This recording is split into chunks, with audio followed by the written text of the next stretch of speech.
All right. Toney Anderson, how are you, brother? I'm doing all right, Don. Thank Good. For our regular listeners, this is the son of Stan Anderson, who we had on, I don't know, 8, 10 episodes ago. Your dad was on, and then you and I ran into each other at MLS Next at Flex, and I was surprised we hadn't met through all the years, but really good. We had a good conversation. We had some fun, and I invited you on. So thanks for coming on. I appreciate it. Yeah, absolutely. I think it was Andre. I think I was talking to Andre about some players, Luciano, and just trying to pick his brain. He's always got some guys. And yeah, he introduced me to you, and then I had no idea. I hadn't connected with Pop about the podcast, and it's like, yeah, your dad was on here. I was like, yeah, fantastic, and appreciate the invite to be here. Looking forward to it. Yeah, Andre's great. He knows everybody. Yeah, it does. He's got some ballers as well. Well, he's doing the Lord's work, man, out there watching kids, assessing kids, and trying to help them out. And that's what you guys are doing too, as well as trying to help the program. So how's life at High Point? Yeah, life is it's chaotic for sure in a great way. Team is in a good spot, and now it's as much recruiting as possible. It's flex and coming back and looking everywhere across the country that we can to find some players and try and finalize the team. So then the portal opens in 6 hours. So that should be a fun one. I know I told you it's been a chaotic day. That's what I've been doing all day long from 8 o'clock Yeah. this morning on. It was just, yeah, trying to help our portal kids, man. Our kids that are in the portal, trying to talk to coaches and set things up so that when tomorrow hits, everybody knows, what phone calls they'll be receiving. And yeah, it's been manic. Okay, got it. So you work with kids all throughout. It's not just setting them up then to go to school. It's throughout the whole process.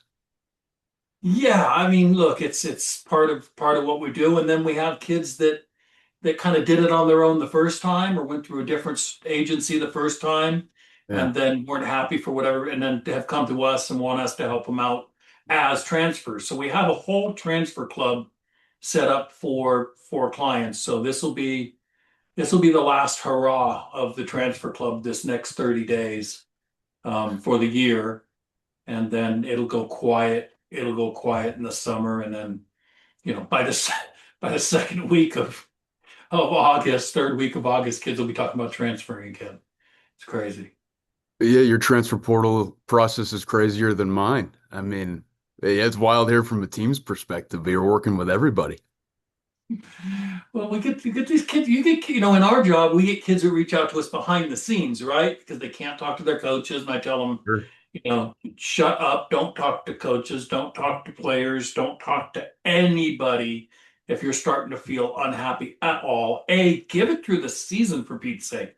You've been at this long enough now, Tone, that you've seen, kids go from a rough 2, 3, 4 weeks maybe to by the end of the season, they're starters. They had that big breakthrough or somebody had an injury and they got in and coach is not taking them out. They're doing well. Hmm. So things can turn around really quickly for kids and especially for goalkeepers, man. It's you are always only one injury away from, getting playing time. Well, I think you're a goalkeeper guy, right? Or were back in the day, if I Yeah, did my oh, research yeah, yeah, properly. yeah. That's how I Okay. got my start in college. You and I um, got similar starts, and then we were volunteer assistants Yeah. as Yeah. goalkeeper coaches to get started. And that's the same way I got started. Was I was volunteering at the JC level, and then the next 6 years, I still say I was a volunteer assistant. I was getting paid 750 a year. Sure. So you're getting paid 750 a year. It doesn't even cover your gas to come to training. So you're a Right. volunteer Right. Right. assistant. Right. But yeah, no, how that's been my advice to a lot of young coaches out there. Anybody that listening, tell us your volunteer, tell us your experience. How'd you get started? Well, I was really, really lucky. My really lucky for a lot of reasons. My dad was able to help me obviously quite a bit. Um, because he's pretty connected and he was able to get me a couple different opportunities to go GA. So when I decided to do that, I was doing a little bit of club stuff with FC United with my dad right after school. So I was coaching at FC United, just doing goalkeeper stuff, and really enjoying that. And I was actually driving Uber. I didn't really know what I was going to be doing at the time. So I was doing FC Hey, United Uber. at night, Okay. like once or twice a week, and then driving Uber to actually pay the bills. I was living with some of my buddies, and we were having a blast. It was actually it was a lot of fun. But that's what I was doing to make money, and then just coaching at FC United a couple times a week. And then it was a couple it was one season before I actually dove into this thing full time, but I got a text from a guy by the name of Ben Goretzka, who's a coach at Bavarians for a long, long time, coach at Concordia for a long, long time, and just actually landed himself a head coaching gig. But he texted me like 2 weeks before the season started, asking if I wanted to hop on their team as a volunteer for the fall. I was going out for 2, 3 weeks and doing it, and I was like, you know what, I'm really not doing a whole lot right now. I could probably add a little more to my plate, and went out and coached with those guys and absolutely fell in love with it. I mean, I really enjoyed like running the sessions and working with all the people at FC United. It was a great time. And there were some real players in that group that we were working with. Um, Plenty of professionals and high level college goalkeepers, like legit goalkeepers. But something about Concordia it was cool. There was a brotherhood there, a camaraderie there. It was easy to buy into, and fell in love with it. So after that season, I was like, Pop, I'd love to do this as big as I can and do it all the time. Like I'd like this to be the full-time thing. So he was able to put my name on some website. To this day, I still have no idea what website he put me on, but he put me up on something, and I was lucky enough to start getting a couple texts, and I ended up going to went and visited with the University of Pennsylvania. They were absolutely fantastic to me. Took me in, helped them work a camp, and then ended up going to the University of Evansville, um, which was an absolute blessing. Um, but that's kind of how I got the start. It was really all my dad. He put my name up on something, and that's how it started. Went on 2 different visits and chose to go to Evansville. Yeah, probably the NCAA job market or the and or the yeah, I don't know. I don't know. No, I don't know. I don't know how he what he was on. Probably something on Facebook or something. Your dad's so creative and he's been around for so long. He knows so many people and a lot of tricks and ins and outs, and It's I probably love terrible it. for any listeners. There's no real wisdom to take in that. I got pretty lucky. That's all I can say. No, that's okay. But it's where it's getting started. It's getting that experience, and then Yeah. so you were at Evansville, so you were coaching for the Aces and got into there. And how many years were you there? So I actually left Robbie a little early. I was there for 1 year. I was doing a 2 year GA, is what I agreed to and signed up for. And I actually got an opportunity to go and start making a little bit of money after 1 year. And that's when I left to come to High Point. Yeah, and you've been there 3 years now? Yeah, I'll be going into my third season. Yeah. Third season, right. Yep. That's exactly right. That's exactly right. Right on. How do you like that area of the country in the Carolinas? Well, it's certainly warmer. In the summer, it's too warm. I gotta like hibernate now in the summer as much as possible. But it's lovely, man. It's certainly nicer weather. There's no doubt about that. Yeah, right on. That's great. And you guys are all set? You got your goalkeepers all lined up for 26? No, we're actually looking a little bit. So we have our starter coming back, Josh Karen. We have a going to be sophomore here, Caleb Trogdon, and then we are actually looking to bring in now a third or potentially three or four. We'll see. We'll kind of see how things play out, but we know we need one more for this upcoming year. Is High Point opted in? So are you limited to the 28 man roster? I believe we are opted in. The rules seem to be changing every day, so I've got a decent idea of what this actually is. I think we can go a little bit over this year if I'm not mistaken. But yes, we are opting in. I believe it's grandfathered. You may know more than me, but I believe it's being grandfathered in. So we can go a little bit over for now, depending on who is here and if they count against that or not. Well, yeah, we had the DSA, the designated student athletes that can grandfather those in Yep. that were already there when they made the rule change. And then we're hoping, man, because this number of 28 is crazy. We were talking about this with a number of coaches at Flex that, that basically that from what we understand, there were no soccer people making that decision on on the committee, right? So you have I think field hockey has I think 11 players too on a side, but their number is like 35, which makes no sense. Why would you give them more than soccer or soccer less than them? And we're hoping that with these new rule changes, if the 5-and-5 passes, that part of that package will be an increase in numbers or or more DSAs, designated student athletes, that you can help, grandfather them in so that you don't have to make roster cuts to make room for the freshmen. Yeah. I don't know. I don't So know I because five's going to be hard. Five's going to be interesting, won't it, Tony? Because you may have yeah. seniors that decide they want to stay. Yeah, so from my understanding, and again, I could be wrong. I think for the 5-for-5 that the seniors will not be allowed to stay. If I'm getting this That right. was the latest proposal. Now we won't know until it gets into Got it. committee and then gets Yeah, voted what on. becomes But that was official. the latest proposal. And then today, people were talking online that no current classmen are going to get to stay. No, it won't affect any of them.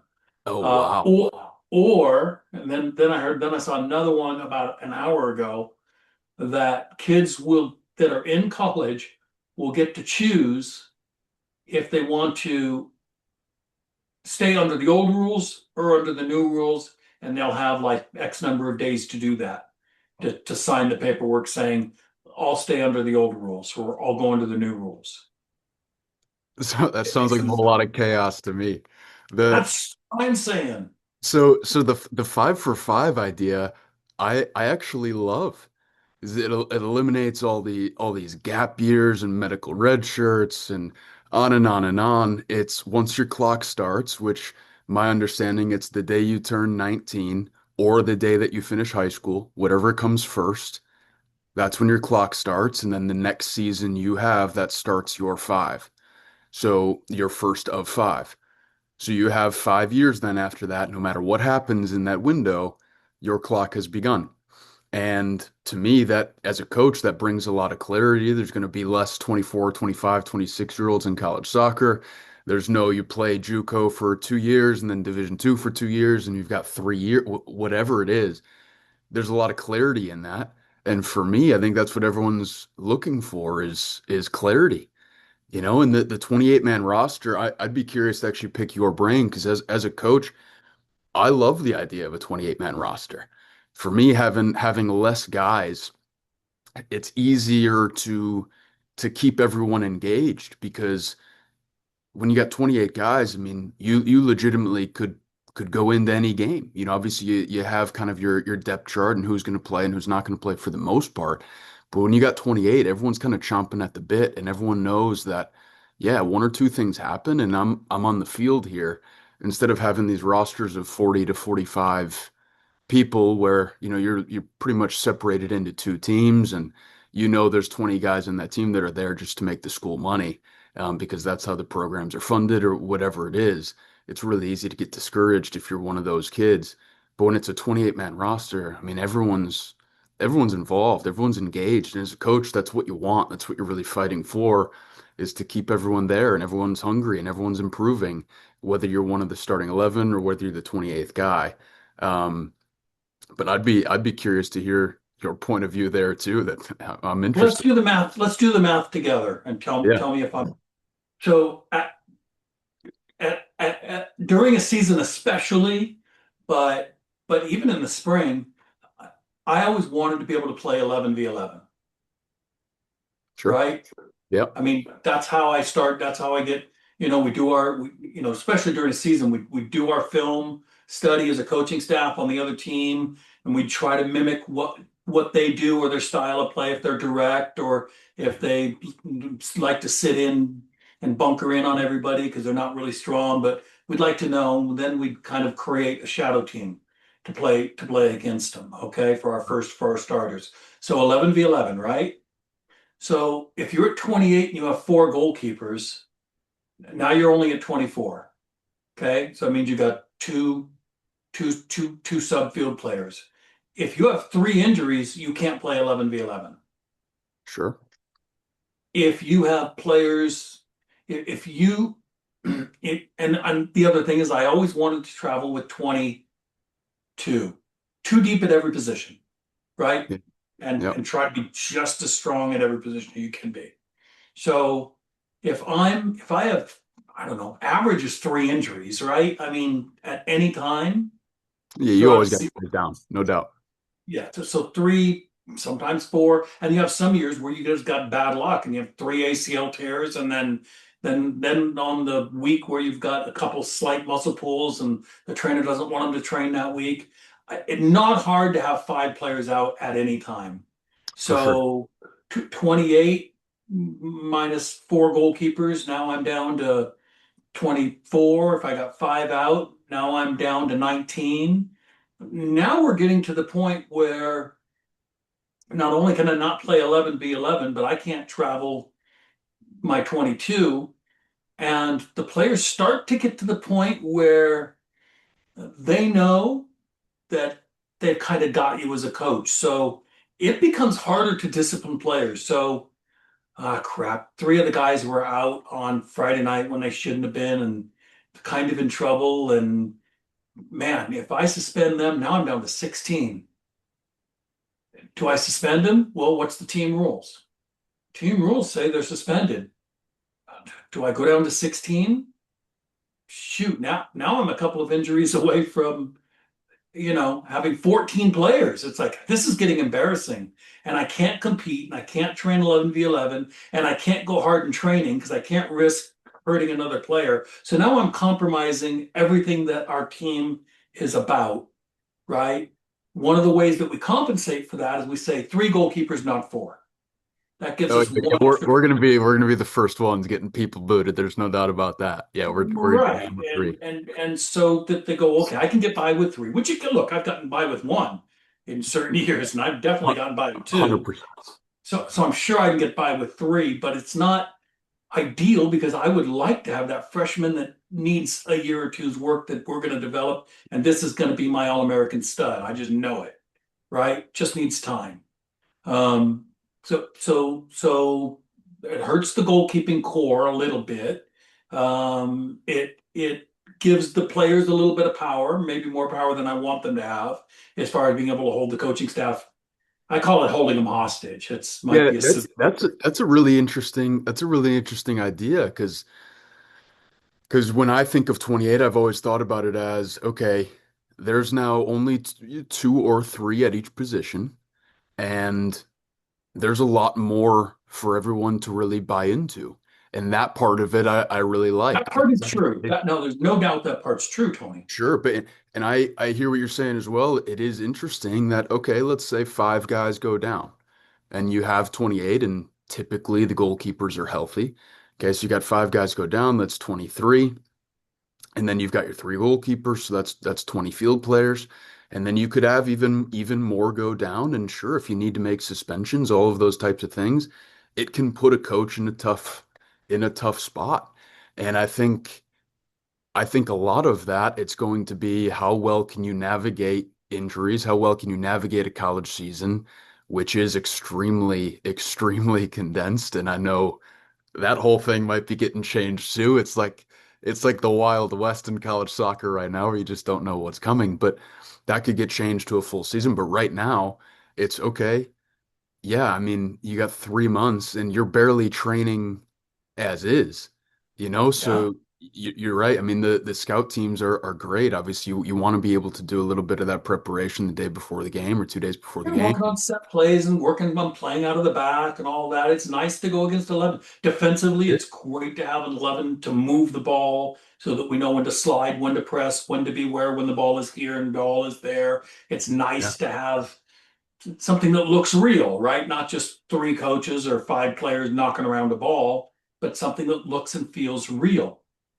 Well, yeah, and like one thing that we do here that I absolutely love is we make sure that the day after the game for the guys that didn't play heavy minutes is an extremely competitive day.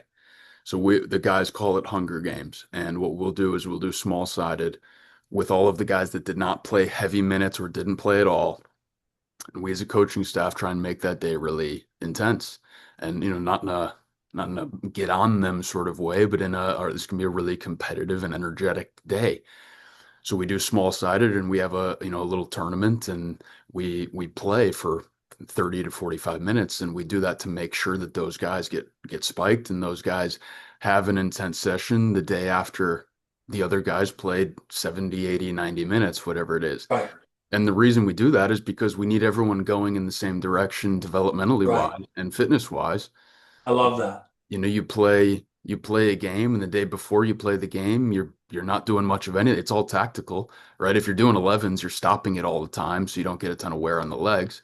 Right, And you have to be really smart with that. Otherwise, you're gonna have muscle injuries the entire year. I mean, you have to be right. really, really smart with that. And um, so for us, I think I love doing that, but what I'm getting at is I completely agree with you. You want those 11s games to be truly competitive.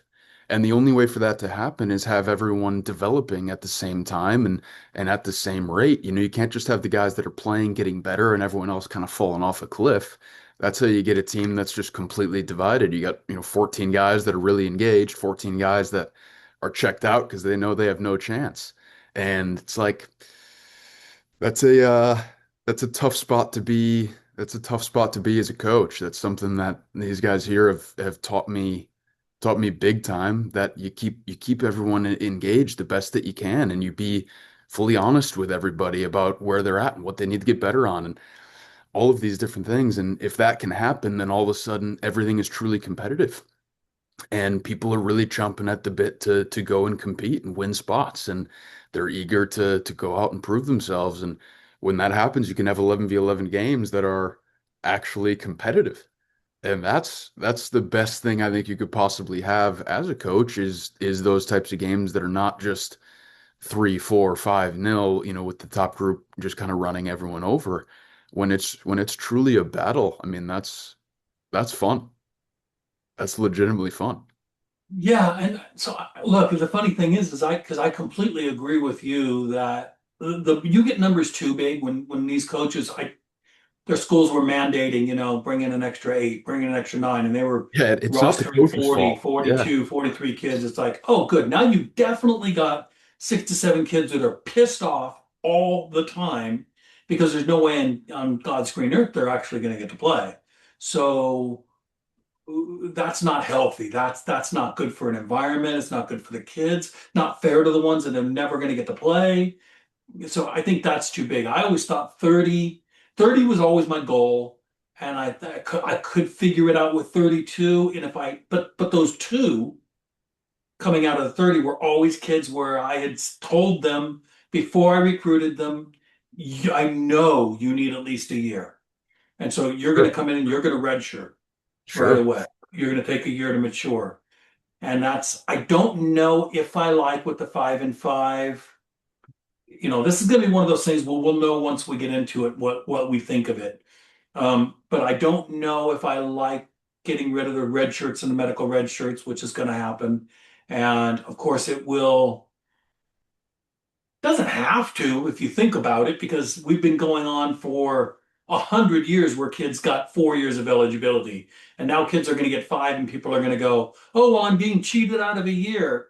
Stop it. You're not. You're going to graduate in 4 years. You're going to get your 4 years, even if you take, say, a gap year, or if you take a redshirt year, right? Or you We play professionally for a little while and come back now. I mean, that's the way things are going, right? yeah, as Right. long as We've you seen get that in paid a certain basketball a amount. little bit. Yeah. Yeah. Yeah. Yeah. Again, I'm no expert on rule. I believe it's those as long as you're getting paid below like the livable wage, it doesn't really count. Yeah, it's what they call necessary expenses. So Yeah, if yeah, you're yeah. just getting enough to travel and eat and stuff like that, then it's fine. And that number for soccer's typically been around 1,000 a month, something like that. Sure. There's hardly a place in the world you can live on 1,000 a month. So, and the NCAA's used that as an exception for kids to try to get in. But you're still going to get your 4 years, and you're just going to have to work at graduating in 4 years, and it is what it is. So, I think I like it. I think it simplifies. I'm with you. I think it simplifies things, and I think what American parents are going to love is what you mentioned, and that's you know, right now we theoretically could have a graduate 2 years, 18. You can have a 20-year-old freshman legitimately. My son did that. You have 5 years to complete four. He went to England for 2 years. So when he came back, he had four to complete four instead of five, which Hmm. was fine with him, graduate on time. But then a kid could take 2 more years out, and you have 2 years. That's what you have. So you come in as a 22, 23, could even be a 24-year-old freshman who's got 1 year. And parents are going, not fair that my 18-year-old has to compete with a 24-year-old freshman. There's no way he can do that. This kid's got another 150 games in over my son and is bigger, stronger, more mature, Yeah. and that's not fair. Yeah, it's hard. It is. I agree. It's hard. That kid's Well, I going to mean, commit 1 year and then be back onto the pros. we were actually just talking about this in the office the other day that it 100% is harder than ever to get recruited as a 17, 18-year-old right now. And I know that's your world, so I'm curious as well, kind of what your thoughts are on it. I don't think it has ever been harder. I mean, international recruiting, obviously, the portal, obviously, all of these rules where people are finding exceptions everywhere. And out of thin air, it seems like to get people eligible to come back and play, whether they're 23, 24, 25, 26, whatever it is, it is crazy. And I imagine as a 17-year-old, it is a bit disheartening. It is a bit okay, well, everyone's just telling me they're waiting until the portal. It's really only the top percent of players in the country that are getting recruited in a timely manner. Um, and if you're not in one of those, it's kind of you're waiting until the very end, and that can lead to a lot of panic, I would imagine. I would hope that it wouldn't be that way. That's kind of what I tell a lot of recruits when they're going through the process is that it's going to probably come later than you think, but that isn't necessarily a bad thing. There are just schools are being patient right now because of the transfer portal. They want to look in the portal to see if they can find people that are ready to come in right now. And I know that's what everyone is hearing, but it's still hard. And you don't know what's real and what's not, and what's a campy mill and what's not, and what's whatever. You don't know what's what. So you kind of have to just be, I guess, I don't know. What do you think? What's your advice to navigate the No, landscape you're right. now Look, from and your point of view? we still have freshmen going into the biggest. I mean, Indiana and Denver, and some kids that are just studs and they stand out. And when you go out to MLS and Right. you watch these kids, I mean, you can pick them out. You can go stud, dominant stud is going to play Division One at a top 25 level easily, no problem. Probably going to Yeah. get freshman minutes, and you can pick out the 50, 60, 80, maybe 100 kids that that applies to. Then you get to this whole majority of kids that it's like, oh no, they can play in college. There's no doubt that those kids are going to play in college. And a huge chunk of the MLS Next kids, majority of them, they're going to play somewhere in college. But if they want to play Division One, what we're telling our kids that are not the top 100 type kids, if you want to play junior college, play Division One, your best chance is to go to a junior college and be at least an all-regional player. You know, Interesting. go prove yourself, take a year or two. And for parents listening, if your kid's an NCAA qualifier, so I tell kids, even if you're going to junior college, even if that's the plan, make sure you're an NCAA qualifier. Fill out all of your eligibility center paperwork, get cleared by the NCAA before you even step on campus at a junior college. Because if you crush it, you only have to stay 1 year. You don't Yep. have to graduate with an AA degree, but spending that year to go to a JC for a year and then to still have with the 5 and 5, you're still going to have 4 years of eligibility, right? So that fifth year could be your first grad school year. And some schools nowadays have a 12-month grad year, master's program. And Yeah. maybe you do have to come back for another semester or two. But I think that that's a solid plan for the average college player that is insisting they want to play D1, you know, or play D2 or play D3 or go to NAIA. There's some great NAIA schools out there. Oh yeah, People don't 100% there are. understand how competitive it is, but it's another world, Tony, where there's a lot of internationals in the NAIA world. I don't know the numbers. I wish there was a way to find out, but um, NCAA, we're up to about 37% are internationals at the NCAA level, and most of those are D1 and D2, and not that many at D3. Although those numbers are increasing if you talk to D3 coaches, where I bet. years ago they didn't have any internationals. Now they've got one, two, three, and then NAIA. It's got to be at least 40%. It's pretty big Yeah. on the boys' side, not on the girls' side.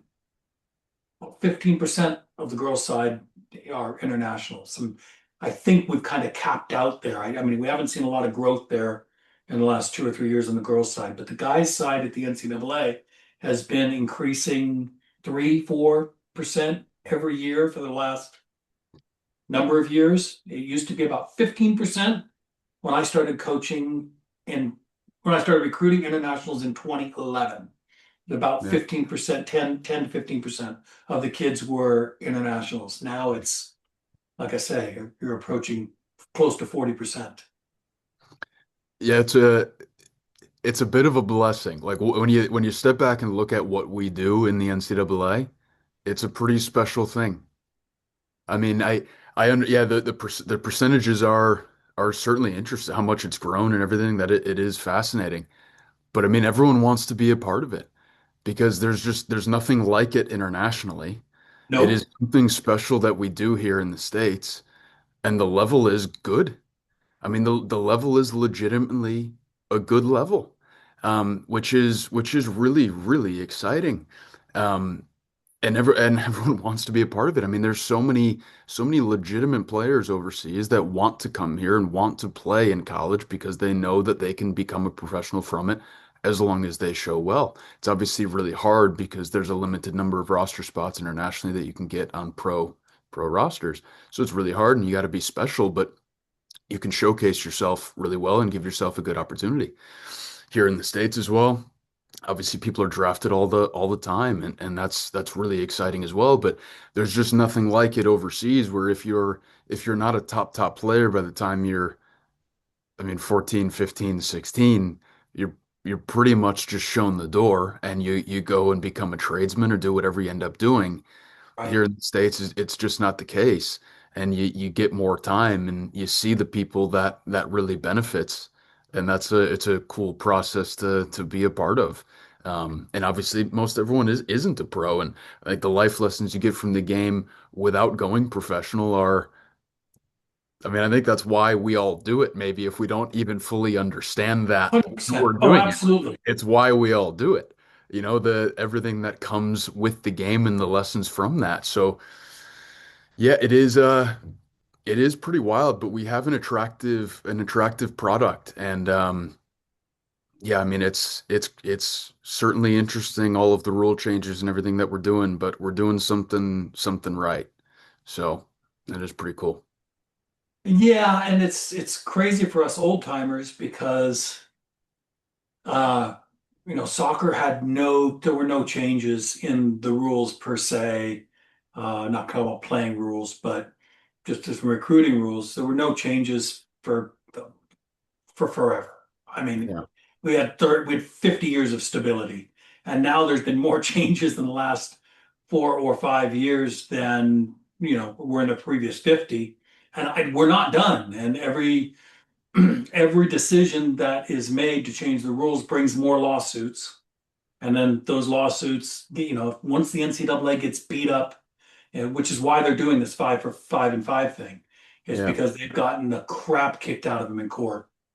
And they're tired of spending money on defending lawsuits, and they've got to make a change that just applies to everybody across the board. But more lawsuits will come out of this if it passes, and if they I'm get the sure. crap kicked out of them, then they'll make more adjustments. And the genie's out of the bottle. It is professional. It's being treated like professional sports, especially in American football and basketball now. It's being treated like a professional sports, and the rest of us are getting drugged. I feel like soccer and gymnastics and swimming and bowling and all the other NCAA rowing and all these other NCAA Olympic sports are Yeah. getting you know you fell down while you were skiing and you're just getting pulled behind the boat, man. And in that boat is the football teams and the basketball teams, and the rest of us are just trying to hang on for dear life to that tow rope, man. And you're just getting the crap kicked out of you. Because let's face it, some of the rules, Tony, don't really does NIL really affect soccer that much? For a few select women, I know some women that are making $100,000 a year. Okay, so for those women, yes, it affects them greatly. For the Yeah. vast majority, no, it doesn't affect them at all. Or it's in That's the soccer. absolute margins. That doesn't affect them. You guys have any kids on huge money? Do we? Yeah, No, we don't do NIL here. yeah. See, and that's most schools. That's my point.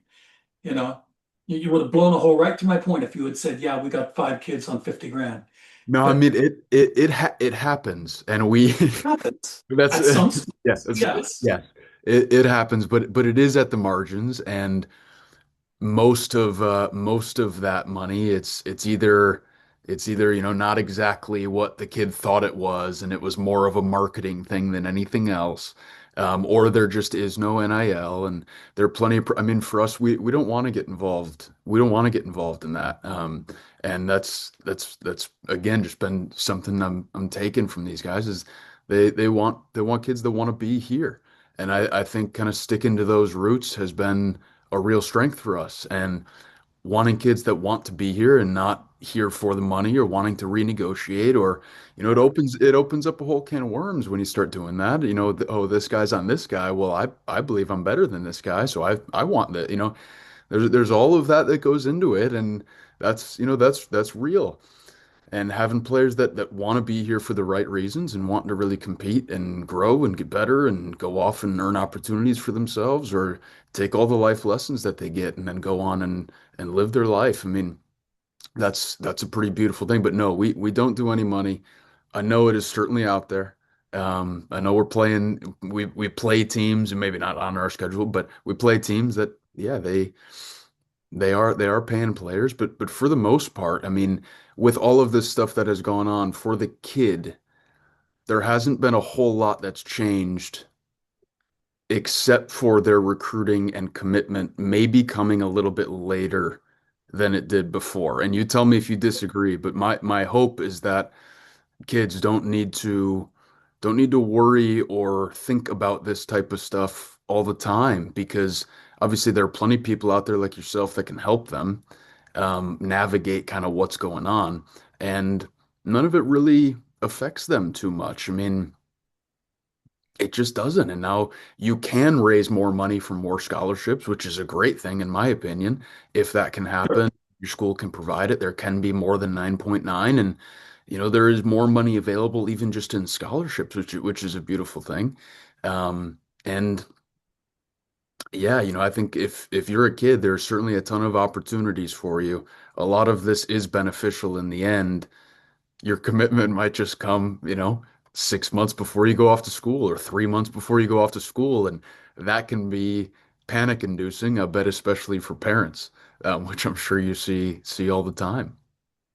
On the guy's side, Tony, that's not that uncommon, man. Yeah, no, I I know. can't tell you how many coaches that I talked to at Flex that were very name recognized programs. Parents 1,000% would know the names, and the schools Yeah, would be on kids' wish lists. And they would, and I ask every coach I talk to, how's it going? How's it going with the recruiting class? And so many of them was like, oh, we're still on 26s. We're still finishing 26s. Not like they need 8 26s, but they're looking for one or two puzzle pieces that, got injured in the spring or told the coaches I'm going to be leaving when the portal hits in May or whatever. They're looking for one or two spots, and that would be rarer on the girls' side, on the women's side, yeah, it than it seems to is on happen the a lot boys. earlier over there, but. Yeah, we're in the same position. Really happy with the team that we got right now. Really happy with the team that we got right now. Loved our spring. But yeah, we'd be looking to add maybe one or two or whatever it may be, and we're certainly looking at that as a staff and looking at 27s and 28s as well, and all of that. It's a mad game, but it's a fun one. Yeah, no, it is. It's a balancing act. What's your guys' war board look like for people that don't know what a war board is, how it works? Yeah. What's your war board look like? I've actually never heard Warboard. I like that. We call it our event list. Um, Okay. so what we do is we take all of the kids. Maybe it's an old tool school term. I don't know. We always had Warboard's a literally, we little had a more whiteboard exciting. in our office. So the Yeah, whole staff would have to stare at it every day and with kids. And then we were erasing kids, moving kids up and down. We need a striker for whatever, for 27. And we're looking at these 10 kids. And we'd have them ranked and then we'd move them up yeah, and down and we'd have that for 28. This is what we think we're going to need. And we'd have that all throughout the years, and the staff would have to look at this thing every day. The first thing they saw every morning was the war board. Said, "Go to work, man. Figure it out." that's Okay, that's and then cool. we'd I have like that. weekly meetings. I So like what? that. So you guys just do it based off of players by position that are going to be at events? No, no, not so much. So, all right, let's dive in. Yeah, this is fun. I think the war board that you're talking about, the old school war board, the only one that I've seen in our office is with Coach Gillen, and he's got magnets up. He's got our full roster and depth chart, and then sometimes he'll have like a blank one where this is a position that we need. This is something we know we need for 26 or whatever it may be, and that is kind of cool to have that just up there. We see it and we can kind of look at what the actual jigsaw is. Most everything we have is on the computer, and what we have is Yeah, yeah, well, it could yeah, be and virtual. I know, yeah, Still, I think 100, these yeah, days it probably would be. yeah, We had a virtual one also in yeah, Front Rush. We had our needs. We had them all ranked in there. But yeah, sure, okay. So you sure. have a virtual war board. Oh yeah, yeah, 100%. We'll have our depth chart in there, and we'll know exactly kind of what we're looking for and what we need, and we also understand, that tactically things can change, and the way that we like to prepare for, something like Flex is we'll take all these kids that email us and we'll get their names, and we'll get their grad years, and we'll get obviously their team and their age group, their jersey number, their position, and we'll get all of that into one Google sheet or one Excel sheet, and then we'll try and green, yellow, or red all of these players that email us at the event, and we like to have a pretty good idea of who we actually know about going in before the event and who we don't know much about going into the event. And when we're sitting at a game, it gives us a little bit more of It gives a player a little bit of a better opportunity to be seen if they've reached out already. We may not be replying with a thorough reply before the event, but what it does is it gets you into our event list. So then when we are sitting down and trying to watch everybody play, you keep an eye out for whatever it is, number 43 or number 22, because they reached out and they're on our event list. They're right there. And that's what we're staring at when we're looking at our phone at the field or at the iPad at the field is, okay, maybe who has reached out to us, and then you add someone to the event list if it's someone that you like that maybe didn't reach out to you. And then by the end of the event, you hope that that event list is filled with a bunch of people that are all highlighted green, yellow, or red when it was maybe all white beforehand. And you have a bunch of notes that you put on the right hand side of it. You organize who you actually like and really want to move forward with. The yellows are the ones that, yeah, there's something there, but you don't exactly know. The reds are the people that we're not going to move forward with. And then what we do is, we have a bunch of meetings about the guys that are in green, and you reach out to people that you like, and you see who gets back and where there's legitimate interest, and you meet as a staff, and you see, all right, how do we value a player? Do we think this kid's worth a full ride, 50%, 25%, just academic money, and okay, Right. does that fit? How do we like them on the phone? Does the character fit? Like, all right, we can see the talent on the field, but then how are they like with you on the phone? Are they responsive? Are they carrying themselves in a good way? What do their coaches say about them? How are their parents? All of that sort of stuff. And then you kind of go from there, and then you start really talking about those kids a lot once they've, either reached out or you see them at a field or someone tells you about them. And then you actually analyze them and you like them. And then you reach out to them and the response is good and you kind of test the character a little bit and that goes well. And then you have a valuation and that valuation comes from trying to, clip a bunch of games of these kids as well. Not just watching them once in person, but now with Taka and with everything, you can watch Right. a ton of film, which is awesome because then you have a real idea of who these guys are as players.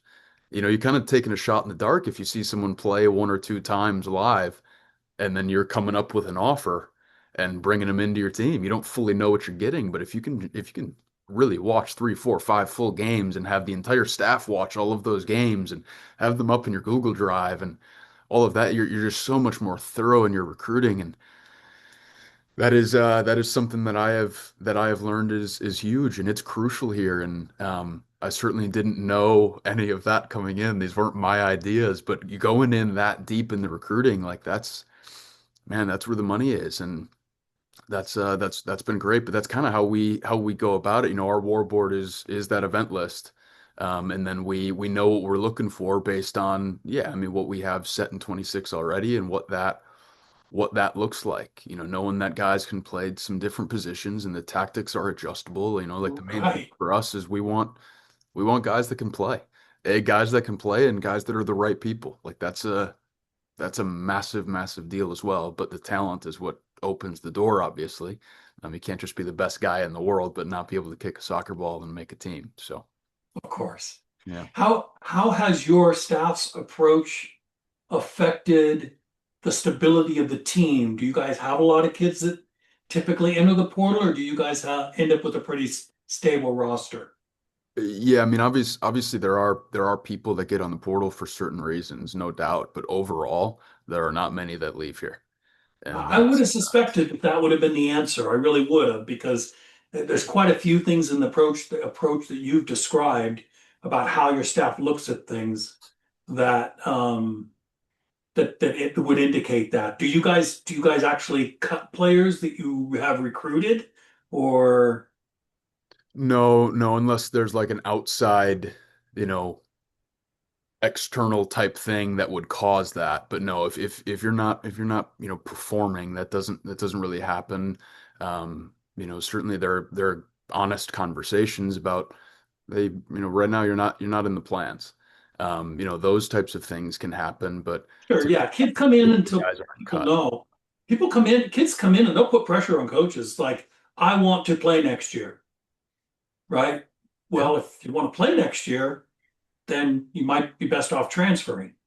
sure, And the kid sure, has two choices to make. Either go, yes, I'm transferring, or I'll sit down and shut up and I'll just go to work harder. And then you develop an IDP with that with that player, Sure. and then it's up to the player to fulfill that IDP or not. But I love that. You're the second coach that I've talked to that says that, when we recruit a kid, we're telling him we own him. As long as you abide the team rules, of course, prove that you want to be here and that you're doing the things we ask you to do and not disruptive, and that you keep them, because we hear a lot. It's on the Sure. internet, a lot of noise about coaches don't care about players.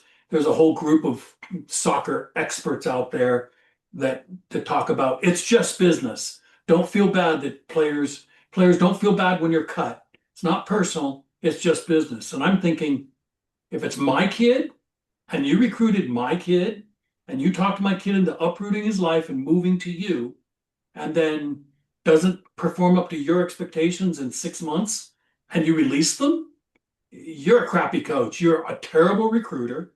You don't know what talent looks like. You don't know how to recruit. You definitely don't know how to coach and develop. I think it's bullshit.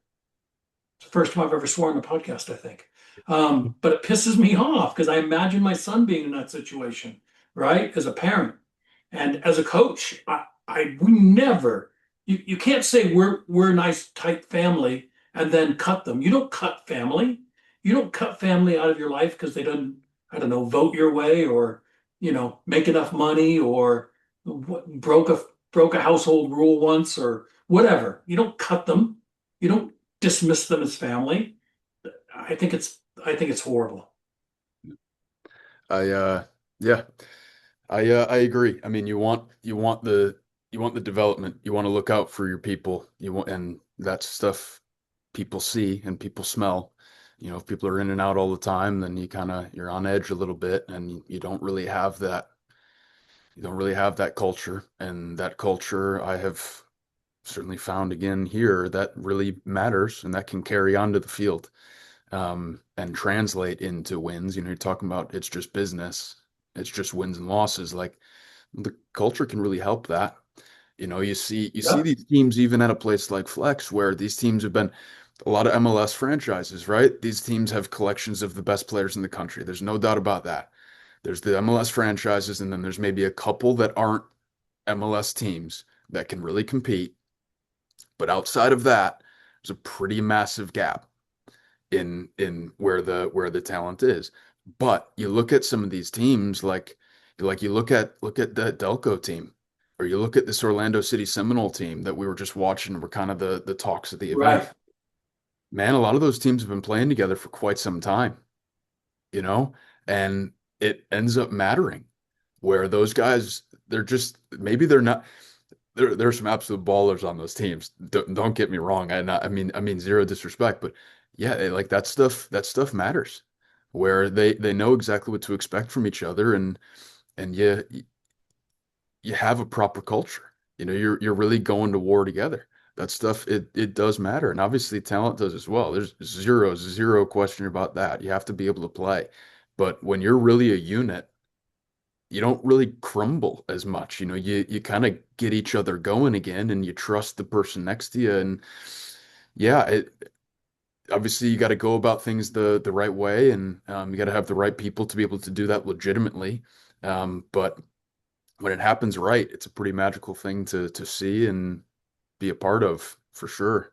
And you mentioned it actually just a while ago, like on the front end in recruiting, how much it matters to be honest. You're talking about like that 28 to 30 when we were talking about the roster sizes and what those kids are gonna be walking into when they're that 29th and 30th person. Well, you're telling them Right. front end that they're not playing. I'll tell you what, that stuff is huge as well. You be brutally honest, and you forget how tough kids are. Like I can't even call them really kid. They're 17-year-old young men. You forget how tough these people. If you're brutally honest with them, people respect that, and Oh, they're yes. and they're drawn to that. I Oh, mean, yes. early on for me, I was always, you want to give people hope. You want to tell people kind of what they want to hear. You don't want to be mean to them. No, no, no. It's the complete opposite. People want to know exactly where you see them. People want to know exactly where they stand, and they're drawn to that truth. That truth is crucially important, even in the recruiting process. And when that happens in the recruiting process, well, then all of a sudden people, A, trust you. They're not caught off guard if they don't play in their first season, and they want to stay and they want to be a part of this, and they're more bought into to what you're doing as a team anyway. So that honesty, especially on the front end, and then that has to continue throughout the honesty. There's zero doubt about that. But that honesty on the front end is absolutely crucial. I could not agree more. And that honesty, if it starts with honesty and then continues, as you said, with open communication between the coaches. I mean, look, at the end of the season, I don't know how you guys feel about this as a staff, but I always felt like our end of the season meetings should be short. They shouldn't be 1 hour meetings. The kids should know where they stand. The players should know where they stand when they come in.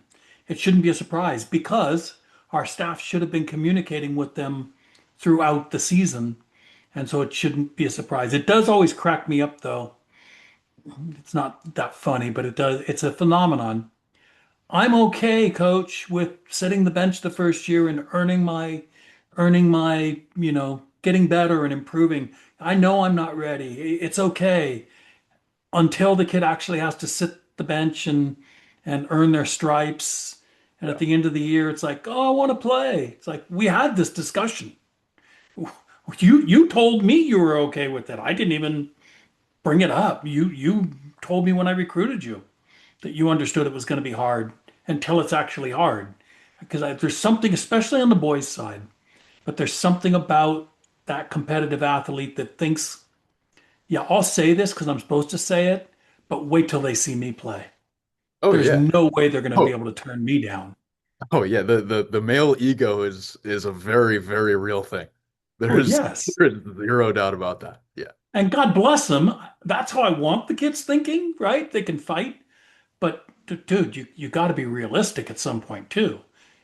You you got to look at the guy that's in front of you. Sometimes the two guys in front of you at your position, and you got to go, yeah, they're better than me. They're better than me. And that's nothing I can do about it. So I love the other thing you brought up earlier. Maybe you want to talk a little bit more about that.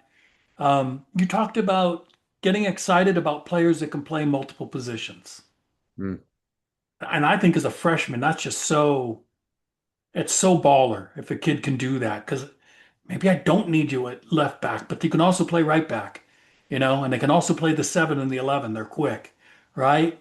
And they can play multiple positions. So I can play a kid a few minutes here and a few minutes there. And it's like, oh, can you give me 10 minutes there and not have a kid freak out, right? Have them calmly go in, do the job, come back out. And kids can end up getting 30 minutes, But if they only play one position, Yeah, I mean it's a pretty ironic thing for me to bring up as a goalkeeper because we're probably the one position. Well, we we're are. the one position that's Yeah, never we're going to we're get to never play if we're the never we're starter's never winning. going right center back, left center back, or center back Yeah. going to outside of a three or what. We're not tweaking anything. We're playing in goal. Yeah. Maybe Right. it'll be a sweeper. Although we all think we're strikers deep down inside. Yeah, that's oh, we are strikers. Yeah. So it's just it's so valuable for a coaching staff to have players that can play multiple different positions, especially because of injuries. And you talk about a roster cap as well. Okay, well, having a bit of a Swiss Army knife, that all of a sudden makes your team much more dangerous because you have someone who can play right back, you have someone who can play right wing and the 10, and it's all the same person. And I'm actually thinking about one of our players right now that can do that. Noah Bierman, unbelievable player. He's an unbelievable right back. He can do a job out wide. He could play either side out wide, and he could play as a 10. And that's a type of player who is invaluable to a team because he'll run his nuts off. He's good on the ball, and he can defend. Like he can properly defend, and that's why he really did well for us at the end of last year as a right back was because of his ability to run, use his feet, and defend. But it gets players on the field. So as a player, if you can do that, have an open mind. Hopefully, youth coaches are preparing players to play in multiple different positions and trying them at multiple different positions and understanding that development is a process. And, we're not just chasing wins at 12, 13, 14 years old. You're trying to develop players. I think that's really, really important. And when you do that, then all of a sudden, once you become 16, 17, 18, a much more mature, established player, playing a different position doesn't freak you out. I think if you're truly a, I think if you're truly a player, you're pretty comfortable playing wherever. If you truly can play, then Could not agree with you more, man. I I mean, agree. it's certainly is it different being an outside back and really only having two or three reads when you get on the ball versus playing in the middle and having to play 360? Is that an adjustment? 100% that's an adjustment.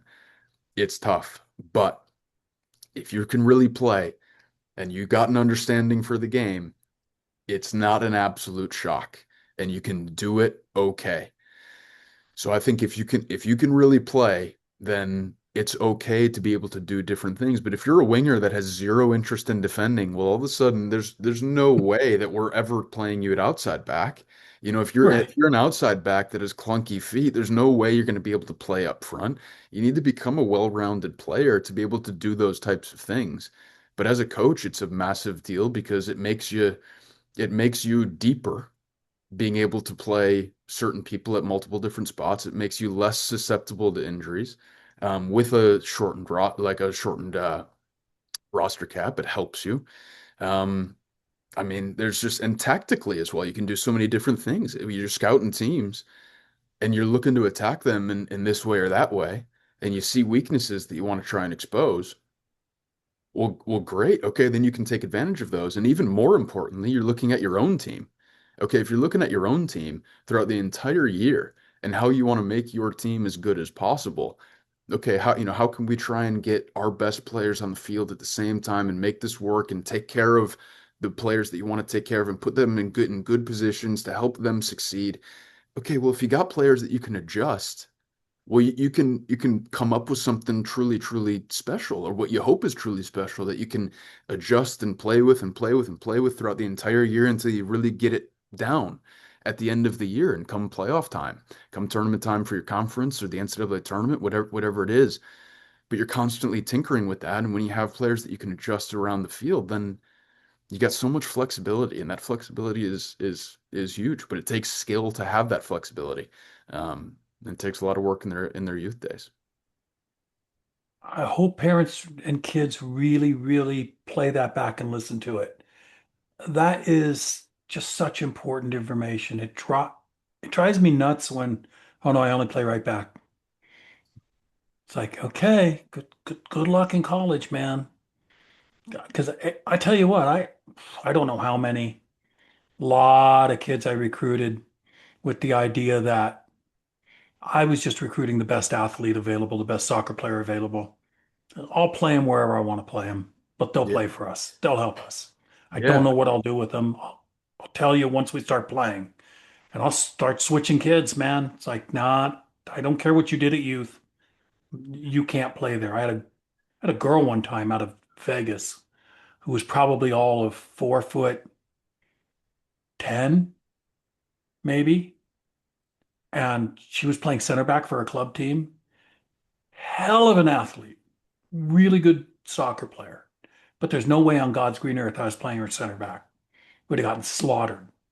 Yeah. Converted her to striker, and she was our leading goal scorer. But she didn't freak out. That's the thing. It's the kids that are confident in their abilities. I Coaching. love what you said. If you can play and you know you can play, look, how many things, players, how many things are there can you do with the soccer ball? Right? You can strike it with the inside of the foot. You can strike it with your laces. Do that left and right footed. You can play it off the floor. You can play it in the air. You can play falling balls and driven balls. Oh, I don't don't know. forget the What else outside can of the you do foot. with it? Right? You can head a ball. You can receive a ball. Right? And heading is just receiving. Right? Yeah. You can pass and with your head and you can defend. What else can you do with the ball? Now, does the center back need to do those things? Does the right back? All the players need to do those things. And if you Mhm. can drive the hell out of a ball to targets as a right back, that's just being a striker. That means you can drive it to the net, to the spaces, Yeah. right? It's not that much different. Positioning, as you said, is different, right? And I think the hardest player on the to play position to play is the eight, just because there's so much chaos around you. But if your head's on the swivel all the time as a five or a six, or a four, or even a seven or 11, if your head's on the swivel all the time, you'll adjust. Give it a few weeks. You'll adjust. You'll be fine. Yeah.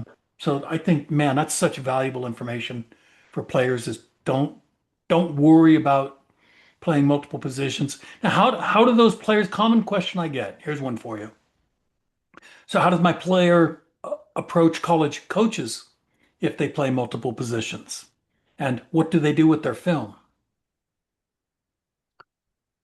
Oh, that's a good question. Well, with your film, I tell players no matter what position it is. I mean, I have no problem with a player coming and telling me that they play multiple different positions. Yeah, no problem. Like we'll come out and we'll see you, and we see players that'll play center back. We're like, hey, you might be better as an outside back, or vice versa, or someone playing an eight that we think could be a 10, or whatever it may be. I think that's part of the job as a coach to see kind of where you think players could succeed at the next level. But I have no problem with someone telling me that they play multiple different positions. They're kind of a center back outside six. They're a hybrid. It's like, yeah, okay, great. And we'll look for players that can be a bit of a hybrid, so fantastic. If you are just a right back and you want to tell us you're just a right back, then okay, that's how we're going to look at you is you're right, no problem. But we'll probably even have ideas of maybe you could do this or that. Like that comes all the time. I think with your highlights and how to go about your film, you put your best stuff first, whatever that may be. And maybe you're wrong about what's actually your best, whatever, but you put your best stuff first, and then you make a 3 to 4 minute highlight video. But the truth, I mean, and I'm sure people hear this all the time. I say this to a ton of people. I sound like a broken record for sure, but you put your best stuff first because coaches are going to watch 10, 15 seconds if they Right, click on the link. I right. mean, that's the truth. That's the hard truth of it. So you put your best clip or two first because there are so many things going on in a day. It's like absolute chaos all the time, and it's a beautiful thing, but it's absolute chaos that we're not sitting there and watching a 4 minute highlight, even if it's someone you're truly interested in. You're not watching the full highlight video. You're watching maybe 2 minutes of the highlight video, and then what do you do next? Well, you need to get to full games. Because full games, that's what really tells the picture of a player. Yeah, okay, what do you when you're not at your best, and how low does that floor go? Okay, we see your ceiling in the highlight video, but what's a more interesting question is how low is your floor? Like how are you on your worst day? The players I that are love pretty good on their worst day, like those are the really, really great players. So your highlight video, put your best stuff first, and you're just trying to capture interest. You're just trying to get people to watch your full game film. That's really all you're trying to do. So put your best stuff there and be honest with coaches that they're playing multiple different positions and you can play multiple different positions and yeah, all good. And when you have players that are like, I'm happy to play wherever, coach. Yeah, fantastic. We want players that just want to help High Point men's soccer win. That's ideal. You're not in it for yourself. You're not in it to make yourself look good and you feel like you're best at this spot. Just the mentality of coming in to help a program win. Man, that's what coaches are desperate for and what you want. And B, I actually think that's how you end up developing the most because you have your mind set on the right thing. It's just how can I go help us win? Because then all of a sudden you start running more, you start defending more, you start pressing harder, you start going into because right. the objective is winning. It's not looking good and getting high, whatever it may be. Your heart is in the right place. So I guess that's what I would say. Just be honest about multiple positions and certainly highlight videos. Put your best stuff first, and know that the coach is worth their salt. They're coming to watch you play in person. They're coming to watch you play on Taka or whatever it may be to watch your full games. So that's the most important thing. And that's what you really got to take care of is the full games. How do you look when you're watching for 90? That's everything. Could not agree more. And put your best stuff first is the best advice that I've ever given a player with regarding the film, and for all those reasons. I would describe your highlight film as like a movie trailer, right? If I'm a producer, I'm trying to get somebody to spend I saw in the news the other day some movie tickets are going for $50 each. I thought people are crazy. But anyhow, you're trying to get somebody to invest 3 hours of their life and $50 to go watch your film. The best way to do that is to excite them with the trailer, which is a minute at most, right? Yeah. And if the trailer looks crap, nobody's going to go see your film. The trailer looks on fire, man. It's like, oh, I'm going to go see this. Then people will invest their money later on and their time. I think more importantly than the money is the time, and to spend an hour and a half I think, but I counted one time, like average it out in my head. From the first time I hear about a player till the day that they signed, I'm probably putting 10 to 20 hours into that kid. Well, I looked at your list. I mean, you guys have like at least 50 players and just 26 that committed. Is that accurate? Yeah, I mean, we'll average a year. By the time it's crazy how many kids, at a certain point, like November on the boys' side now, on the girls' side by March, all of our girls are gone, and we might add one or two in that just can't figure out the recruiting process and bring us in, but the girls are gone by March. Right. The boys, on the other hand, we'll look at it in November, our seniors, and we'll go, our whole staff will always start freaking out. It's like, we've got so many kids, only one or two are committed. And every year I'm to our staff, it's like, look, by May they'll be gone. Don't worry about it. And you can see them starting to click off. They've started to click off really, really quickly, almost one a day. Right now they click off. But I was just talking about as a coach, how many hours I put into a player when I was coaching. And Oh, gotcha. Okay, it's gotcha. it's Yeah. 10 to 15 hours that I'm investing in a player to 20 hours that I'm investing in that player till the day they actually sign with us and Yeah. and get ready to step onto campus. It's not a process for the faint of heart. 'Cause you're always talking the kid through something, admissions or their NCAA eligibility or housing, right? Or what to pack. What do I pack for school? It's like you become their surrogate parent. You're kind of or older brother or uncle. You're walking these kids through stuff, and the parents, especially if it's a first generation player, right, or first generation collegiate kid, that their Mhm. parents haven't been through this. They don't know, Sure. and you've got to really help those families get through this calmly and get on campus, and that takes hours. And it all starts with what you said. That first 30 seconds has got to be fire. If it's five negative passes of 10 yards, I don't have time for this. I don't know how long I got to wait for it. I might fast forward through the middle and go, did they stick the good stuff in the middle and watch two more clips? And if it's still, 5 yard negative passes, it's like, oh crap. I don't know. Might be good, but I've got 1,000 in my inbox, so I don't know. How Yeah. many how many emails do you guys get like leading up to MLS Fest, for example? I mean, hundreds.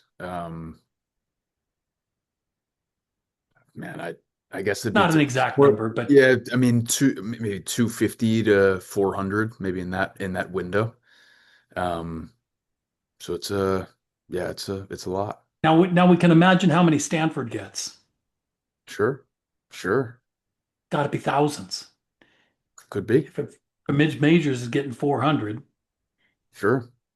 I mean, UCLA's got to be getting North Carolina, Duke has got to be getting more than that because all of the kids want to think they can play for Duke yeah, the or the brand Virginia. recognition is huge at those programs. There's no doubt about that.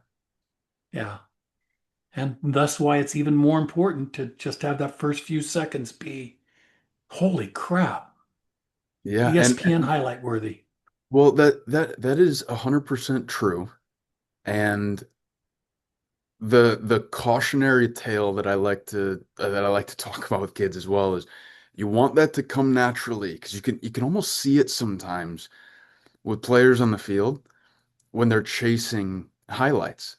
And Ah, good it's point. like, you understand the value of the highlight video. It's very true. That is important. That's what captures interest. but again, any program where they're immediately going to full games if they're genuinely interested. Okay, Right. so you're watching the full games, and if 1 out of 4 times what you do with the ball looks incredible, but you're turning the ball over all the time or It's a taking great point. unnecessary chances, that's going to really turn a coach off the wrong way. And you know, I I know it's not everybody, but when players start to think about and overanalyze the recruiting process, it's like, man, you start doing things that aren't just about winning games. When you just try and help your team win games, youth level, college level, whatever it may be, then you start doing things the right way and you start completing passes and being simple when you should play simple and taking chances when you should take chances and it's maybe worth the risk and shooting from outside when it's proper and all of these different things, but the motivation is at least in the right way and in the right avenue, channeled the right way.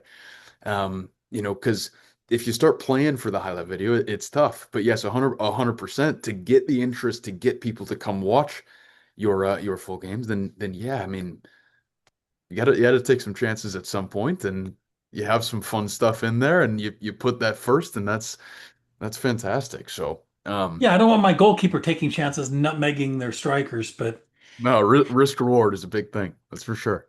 That's for sure. it's a real thing, no doubt. So what are you doing? What are you guys are getting ready to go? When do you guys release the kids?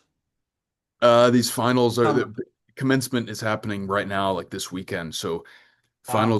finals are done here in the next couple days, and guys will be home, and um, like to give some guys some freedom with what they're doing over the summer. So either they're playing USL two or going home and relaxing a little bit and kind of training on their own, whatever it may be. They'll be doing What's that. your summer look like?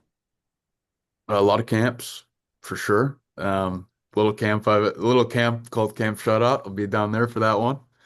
Tell Um, tell people what Camp Shutout is in case they didn't hear your dad's episode. Sure, it's the biggest goalkeeper camp in the world. It's a camp I was born and raised in. Um, in my opinion, there is no better environment that I've ever seen for a goalkeeper to develop. There are a lot of camps out there that are to try and help you get recruited or whatever it may be, where it's to get eyeballs on you. But to find a camp that is true, like the essence of it is true, where you're really there to improve and you're there to get better and you're there to develop. That's what shutout's all about. And obviously the connections come naturally. And my dad is unbelievable at helping people find their next home. He's unbelievable at it. Yeah. But the magic of camp is you're there to truly improve. The coaches are not there for the money or there because they have a name on their chest and you're getting paid to be at whatever school and kind of pretend like you're recruiting. Like the coaches are there to really coach you. And that's a pretty cool thing. And then you end up, rooming with your friends and you're there for a week without your parents and you're training 3 times a day, which is wild, but then you're hanging out with your friends for the rest of it. And usually it's those relationships that you build. Like that's what keeps people coming back. So yeah, it's a pretty wild thing.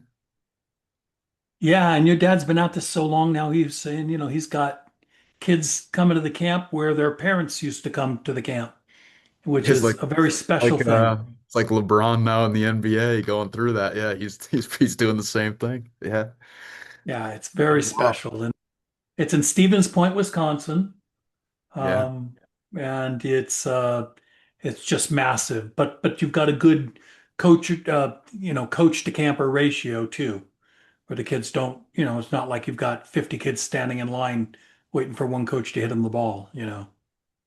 Oh God, no. I mean, we try and have groups of 12 to 14 and ideally two coaches with each group. Maybe sometimes we'll have one of our more senior or advanced coaches, go solo. Um, but that's because they can. Um, and yeah, we try to have 2 goals per group if possible and all of that stuff that helps things flow. But when the people are right, that's really the key. Like we try and hire from within, meaning most of our staff assistants are people that have come through camp. And it makes it really easy for me. I hire all the staff assistants that come, and it's, God knows however many for youth, like 40, 45, and for advanced it's around the same. I think it's 40. So, and that these are just the assistants for the coaches. Um, but most of those guys or girls are people that have come through camp, and that's great. We Oh, have people great. that just want to be a part of it, and because they were a part of it as a youngster, they just give back a lot more because they know what it meant to them, and they know that these guys aren't getting paid thousands and thousands of dollars. They're not doing it for the money. They're there because they want to coach, and when that energy is right and that culture is right, then it's a pretty special environment. So that's what we try and do. That's kind of the secret sauce is we try and keep the main thing, which is, treating people right and getting better on the field. And, um, when that's the case, then camp usually ends up being a good week, hopefully. So we'll see Love it. how it goes. Yeah. And then when do you report back to High Point? You guys have a typical schedule where there's a camp right before your kids come in, a High Point camp? No, it's never the same. We usually do three actual ID camps. ID combines is what we call them. We'll have three of those and two or three of the youngster camps. Um, Okay. Varies throughout the summer. Yeah, one of them usually will be at the end of July. One is usually early July, and then one of them is in June.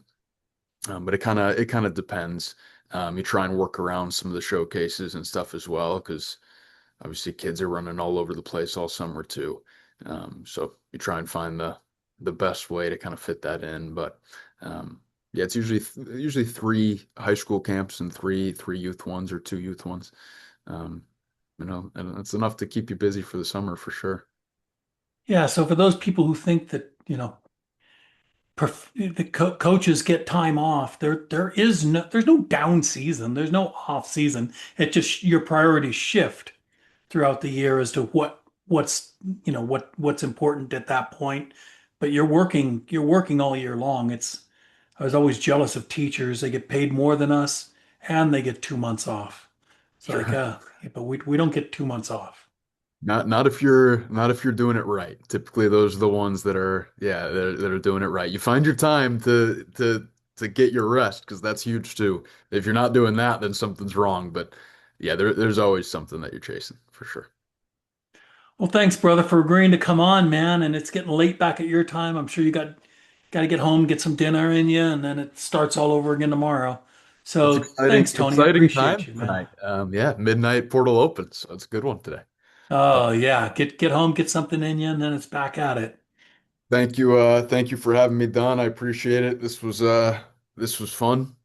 No, and when you make the NCAA tournament and you're all done with the season, you had the season of a lifetime, then we'll do this again. All right, I like the way you're talking. Okay, brother. All right, talk to you soon. See you, Don. Bye.